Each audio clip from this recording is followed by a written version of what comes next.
Au tour d'Éric de nous recevoir chez Recyclage de métaux intégrés. Salut, mon cher Éric. Bonjour Nicolas, ça va bien? Ça va bien, merci. Merci de nous recevoir, cher ami. C'est un beau métier que tu pratiques. Toi, tu es un gars d'opération. Effectivement. Parle-nous de ton bagage avant ça. Puis qu'est-ce qui t'a amené ici, éventuellement? Bien, rapidement, je suis ingénieur de formation.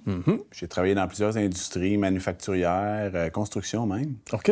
Toujours géré les opérations. Puis un jour, je suis tombé dans le recyclage, comme Obélix dans la potion. Comme Obélix dans la potion. Oui. Et Puis t'as aimé ça. La piqûre. La piqûre. La piqûre, on aime ça. Oui, qu'est-ce qui t'a non seulement, amené, t'as bien répondu, mais qu'est-ce qui fait qu'on a la piqûre, justement? Parce qu'on pense aux valeurs écologiques. Oui. On sait que ce qu'on transforme, ce qu'on récupère, bien évidemment, c'est la planète nous dit merci, mais au-delà de ça, qu'est-ce qui t'a Au-delà arrivé? de ça, c'est l'action. On touche à tout. Donc, je fais du travail autant manuel. Des fois, je vais travailler avec les gars sur le plancher. Ah oui, parle-moi de ça. On fait du commerce international, on fait des achats, des ventes, on rencontre des clients, des fournisseurs. Donc, la variété fait qu'il n'y a jamais de routine. Chaque journée est différente, puis le métier est passionnant. Tu me disais avant d'aller en ondes, puis il faut partager ça avec les gens. Et une chance que j'étais assis. Ça fait plus de 150 ans qu'on récupère, qu'on recycle le métal. Oui. Explique-nous pourquoi, donc. Bien, c'est assez simple à comprendre dans un sens où, pour faire du métal, ça prend deux choses. Soit du minerai qu'on va aller extraire dans une mine, dans le Grand Nord québécois, par exemple. On a tous le goût de faire ça. Oui, on va creuser un trou pendant des années, des gros équipements, beaucoup de dépenses. Ou on prend quelque chose qui a déjà été fabriqué, par exemple une vieille tondeuse ou un vélo, on le fait fondre, puis on fait du métal neuf avec. C'est ce qui fait qu'il y a des amis qui passent souvent sur notre rue. Exactement. Puis là, la tondeuse a disparu. Exactement. Alors, Latin qu'à l'eau chaude. Ben oui, ça, c'est certain. C'est certain, revendre ça. Mais ça a du bon parce qu'on récupère. On Donc, récupère. de là, les valeurs écologiques dont on parlait tantôt. La majorité du métal est toujours récupérée, différentes commodités. Donc, on va récupérer les métaux ferreux et non ferreux, magnétiques, non magnétiques. OK. Le ferreux va servir à faire de l'acier. Puis tout ce qui est non ferreux, bien là, on a énormément de commodités. Là, les commodités d'aluminium, d'acier inoxydable. L'acier inoxydable, vous allez dire, c'est de l'acier, mais c'est non magnétique. OK, d'accord. Donc, ça rentre là-dedans. Oui, ça rentre là-dedans. Le cuivre, le laiton, etc. Donc, il y a une panoplie de métaux qui vont être recyclés et refondus pour en faire du neuf. On revient à recyclage de métaux intégrés. Oui. Toi, tu te nourris évidemment dans tes fonctions. Tu aimes les choses qui avancent. Oui. Et tu t'es dit, regarde, en mettant les pieds ici, je sais qu'il y a un potentiel fou. Puis tu t'es pas trompé. Tu disais, il n'y a pas de routine. Il n'y a pas de routine. Il n'y a pas moins de travail pour autant. Là. Non. La journée passe très, très vite. Ouais. Donc, moi, je suis vice-président des opérations. On est multi-sites ici chez Recyclage de métaux intégrés. Des sites en Abitibi, des sites ici sur la rive sud, sur la rive nord de Montréal.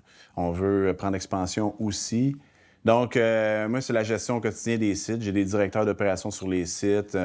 Mais là, tous les problèmes vont arriver. Les problèmes de maintenance, les problèmes de transport, les problèmes d'opération, les problèmes de main-d'œuvre. De main-d'œuvre, on pense diriger aussi. les gens, les aider, les supporter, leur donner les ressources.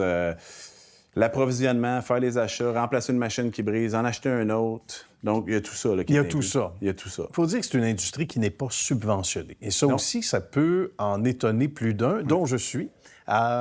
Donc ça, c'est encore plus méritoire, parce que vous autres, en plus, vous achetez.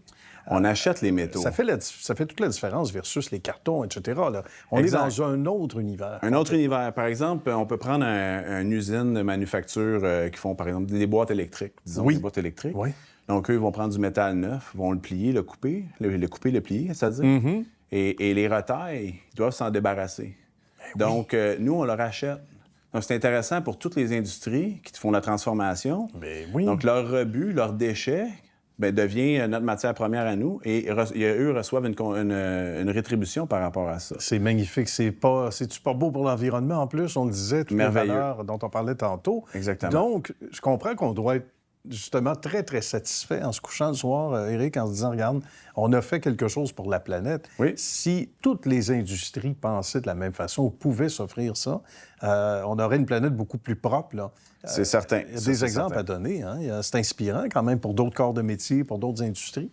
Oui, c'est sûr que d'autres commodités de recyclage comme le carton, le papier, le verre, il y a plus de complexité, je dirais, dans le processus. Les technologies vont aider là-dedans. Puis puis probablement les amener au niveau du métal un jour, puis on le souhaite, là, ça va être bon pour tout le monde. Il y a comme une ligne à suivre, en tout cas. Il y a une ligne à suivre, Il y a de l'inspiration. Parle-nous de l'équipe ou des équipes. On parlait de la main-d'œuvre tantôt, la gestion, etc. On y arrive. Il y a les défis, on ne recule pas, surtout quand il y a des distances à parcourir. Là, toi, tu es un gars qui fait de la route pas mal.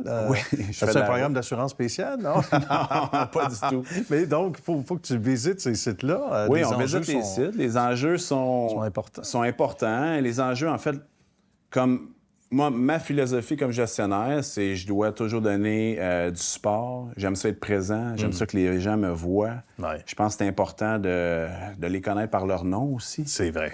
Ouais. Et ça fait juste un esprit plus familial, même si on est une entreprise qui est une propriété de deux autres entreprises, ArcelorMittal et Triple M Metal. Oui, d'accord.